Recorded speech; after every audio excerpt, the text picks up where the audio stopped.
I scaled this e-commerce brand to $533,372 per month exclusively using Google Ads, and in this video, I want to show you exactly how we made this happen step by step. Now, this is a very big case study for me personally because from my own experience now scaling over 500 brands with Google Ads, what I've come to realize is niches like supplements or pet products or even clothing for that matter are some of the hardest niches to crack. And when we're able to scale brands like these in difficult niches to over $500,000 per month in revenue, that just kind of tells me personally that the strategies we implement are all working strategies and that it's still entirely possible to not only go into the market like these, but also to make your brand into an authority figure within that market in a very short period of time. Now, I say a very short period of time because this is a brand which we started working with on May 20th of 2024. So it's almost been about 8 to 9 months so far since we've been working with this brand. But since that time period, not only have we been able to establish this brand as an authority, but we've been able to scale this brand to over $2 million in revenue, and that too profitably in one of the hardest niches. But before we actually dive deep into the strategy and how we made this happen, I want to take a step back and explain to you the nitty-gritty details of this brand and exactly what it is all about. So as I mentioned earlier, this is a supplement brand selling a very specific type of supplement in the health industry. So essentially what this supplement does is it makes your life a bit easier for you in terms of digestion and whatnot. Now, because I did sign the NDA here, I'm not able to disclose anything further than that, but it is a health related supplement brand, and the average order value, because it is a supplement brand, is on the lower ticket end of around $60. And one of the most important metrics which we had to actually run by is not the return on ad spend for this brand. It was actually the cost per acquisition. Now, the break-even cost per acquisition for this brand was roughly $45, and throughout this time period that we have been working with this brand, we have been able to scale at a $39 cost per acquisition. So it has been a very profitable level of scale. Now, before I get into exactly why we focus on the break-even CAC versus break-even ROAS and whatnot, what you want to understand is before we actually started with the Google Ads side, so if we go all time, we can see that they had actually started running Google Ads right with us. In April, they already had some campaigns running, but as you can see, they spent $400 to make back only $100, and it was a complete loss, hence why they came to us in the middle of May and we essentially started working with them. But before starting on Google, this brand was purely an Amazon brand. They were solely focused on Amazon. They were already scaling via the Amazon platform, and they wanted to expand their sales onto their Shopify website, basically not relying on Amazon as much, because as we all know, Amazon is very similar to Facebook, where you can get suspended within a split second for absolutely no reason. And that causes a lot of brands to basically go bankrupt when it comes to Amazon. So with that fear in mind, they came to us and we started working with them. Now, first things first, because this brand was absolutely brand new with Google Ads, they were running Facebook ads when we started running Google Ads for them, but it was not really profitable, and they did not. And one thing they knew was they could not rely on Facebook ads for all of their scale because it was so unprofitable and because it was so difficult within this niche. So essentially what we did is in May, we started launching the first few campaigns. But the first things I noticed when I started launching these campaigns here is that this brand was not really optimized for the Google Ads platform. Again, they had pretty good titles because of the Amazon listing side of things. They already knew how to do proper SEO techniques and whatnot. But beyond that, there was really nothing that would make this brand stand out. Their product images were very basic, plain white background product images. They didn't have anything going on in the Google Merchant Center, and as a result, their brand was essentially blending in with all of the competitors. So what we had to do was we had to start work from the ground up, essentially from the product feed up. Now, if we basically do a quick search, for example, any supplement within this industry, so for example, fat burning supplement, what we can understand is majority of these ads which come up from these competitors, they look very, very similar to each other. There's no differentiation at all. So because we knew this, we knew that just ranking here was not going to be enough, even if we ranked high, because what that would mean is we would have to end up spending a lot more money than needed, and we would have to bid a lot higher than needed to rank high. So essentially what we did from the ground up, we wanted to be the different brand ranking amongst everybody else. So we noticed some of these other brands in these other industries, they were standing out by having these unique kind of background images. They had some other types of objects within the product image itself, along next to the supplement bottle itself. And this was really making these ads stand out. So that's exactly kind of the initial approach we took. And that's how we ended up changing a lot of these product images. Now, if you look right here, even in the beginning times, the CTRs were fairly low. And that was because although we were doing the necessary changes on the product feed, we had completely kind of helped the brand revamp their product images to stand out. They did not have a name in the market. And in the supplement industry, if you don't really have a name or you're not an authority brand, what happens is the audience does not really trust you as much, because these are things that they're putting inside their bodies. Obviously, they need to have a lot more trust for the supplements in order to even consider purchasing from you. So the next step for us was to look into adding trust-inducing factors. Now, one of the best brands that we kind of mimicked our entire landing page approach of, and when I say mimic, it does not mean exactly copy, but rather take ideas from to make ours better, was Obvi right here. This is myobvi.com, another supplement brand in a completely different niche. This is selling fat-burning capsules, essentially. But if we look right here, Obvi has dialed down their landing page experience to the T. They know exactly who their perfect customer is, and because there's so much pink here, this kind of product is essentially directed more towards women.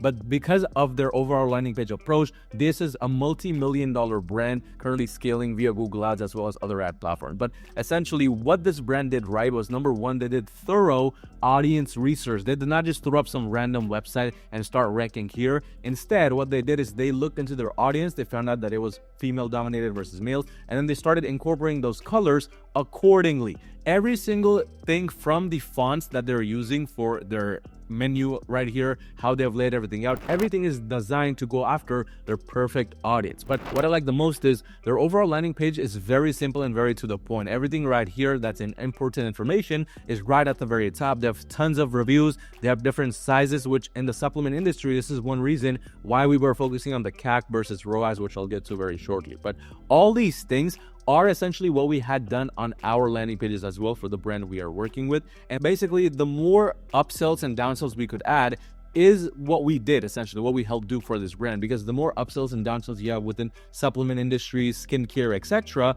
the more chances that your average order value is going to be higher. So this is kind of the entire approach we took. We helped add a lot of trust by adding certain trust badges, which were, of course, real trust badges. And from there, it was all about just the review. So essentially, this was not too crazy of an approach, but because it was such a custom approach going after our perfect audience, what ended up happening is our conversion rate started to really spike up. And at any given time, we had a 2% minimum conversion rate. As you can see, even in the early stages, some of these products were converting at 3%, 4%, and even 6%. So this will all happen because of the landing page experience that we took care of. But earlier, I mentioned that we were focusing on the CAC from the get-go versus the target ROAS. And this is because supplement brands have a lot of recurring customers, especially if somebody signs up to get the bottle on a 60-day supply or a 90-day supply or delivered every so often. And this is the beauty about supplement brands, skincare brands. This lets you actually break even on the front end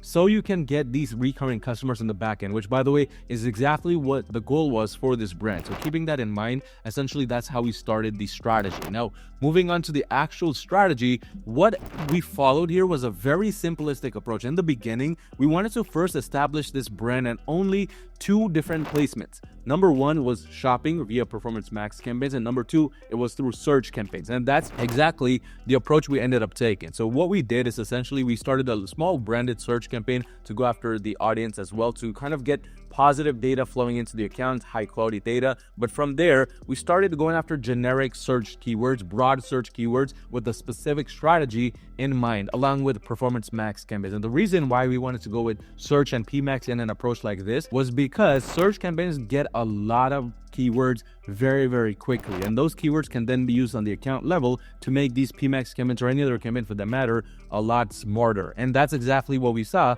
what started to happen. So these Performance Max campaigns, for example, this first one at least, it was starting to run at around the cost per acquisition which we wanted on the account level. At least it was $45, which was break even. But we knew that just running on break even was not going to make this brand stay with us for a long period of time, and it was not the best approach with Google Ads, even if this was a supplement brand. So from June onwards, what we started to do is we started to expand a little bit, we started to optimize a little bit, and that's the first time we saw certain signs that the cost per acquisition was actually starting to decrease. If we look right here, by this point we had launched certain other campaigns like a YouTube campaign to test around with their Facebook creatives. We had launched a few more search campaigns as well, and we were also testing different performance max campaign strategies out. So essentially what we were focused on doing was just distributing out the different types of supplements within this niche and going after each supplement individually, category at least, based on a similarity. So it could be cost of the goods sold, or it could be based around the profit margin. We took sort of a very narrow approach on these things,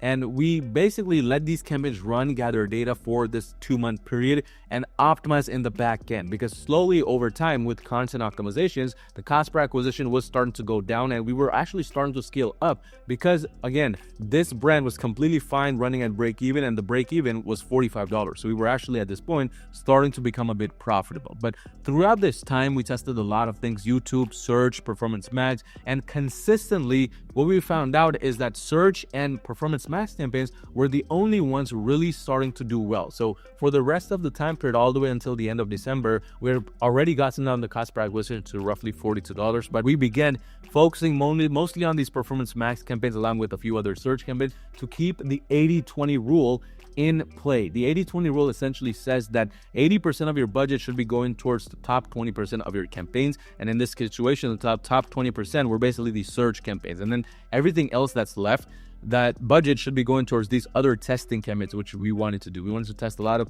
YouTube ads consistently because they had a lot of winning Facebook ads creatives. But flash forward, after running these strategies for a decent amount of time, what we found out is, again, performance max and YouTube, a little bit of YouTube campaigns we found out were working along with a few search campaigns. So because our cost per acquisition by this point in the last 30 days alone, when we scaled to 533,000, had become $38, we wanted to now simplify and only focus on what's working, because we had already spent so much time understanding what doesn't work, which approaches don't work, what campaign types don't work, that by this point we knew already what was working. By the way, this is the same exact strategy we follow for a lot of the brands we work with under my agency, Your Marketing, which if you currently run a brand doing $50,000 per month or more in revenue, you need extra help scaling to the next level with Google Ads, go onto my website at yourmarketing.com and schedule a completely free call with me, and let's see how we can potentially work together and make that happen. But once we found out which campaign types worked the best, we essentially started scaling them and optimizing the back end. By this point, by this level of scale, we had started to notice that a lot of these products were actually starting to get policy violations, because in the beginning, when your account is kind of brand new or doesn't have too much data, what happens is Google often disregards these kinds of product issues because you don't have enough data, you're not spending enough money. However, once you start scaling a bit with your Google Ads campaigns, your products start to go in front of Google, the algorithm's eyes often, and this causes them to become a bit more strict with what you are doing and starts to crawl through your website a lot more, and this is what leads to policy violations, which started to happen during the early portions of January. However, because we're always on top of policy violations, we were able to completely get rid of these policy violations fairly quickly by simply changing up the landing page styles based on certain words that were on the landing pages. We changed up the product titles as well to make sure they abide by Google's policies, and that's all that was needed to stop these policy violations from becoming a recurring problem and becoming a deeper problem, most important of all. But at this point, we do have some policy violations for the assets used within the performance max campaigns, which is expected because, again,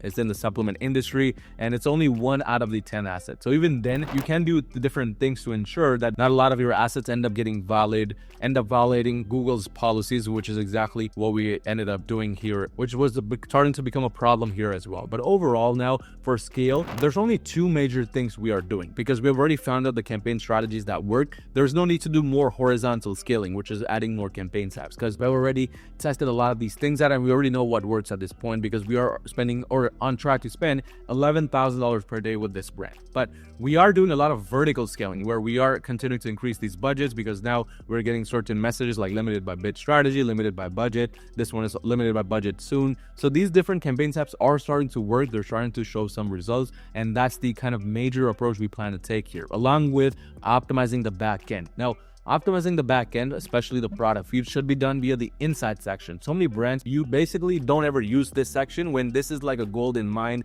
for your brand in terms of optimization. Because all we need to do is we need to come to the keyword section and understand which keywords got us sales versus which they didn't. And then from there, we can basically choose the keywords which got us the most sales by clicking on the details section right here. And then from there, just make our feed so strong that not only are we ranking for the most converting keywords, but we're also getting the highest possible conversion rates, because these are the metrics I look at when optimizing the back end. We're also looking at things within the insight section, such as which new competitors are entering the market, what our assets look like out in the world, basically out on the platforms, and what kind of audience segments are interacting with our ads the most. So these things, they give us an idea of how we can improve our performance max campaigns, who we can target. It also gives us an idea of what our main competitors are and if they're getting bigger impression shares than us or not. All those things which we then can use to make our own strategy better, which is exactly how we plan to scale this brand. But essentially, if you run a brand doing 50,000 or more per month in revenue,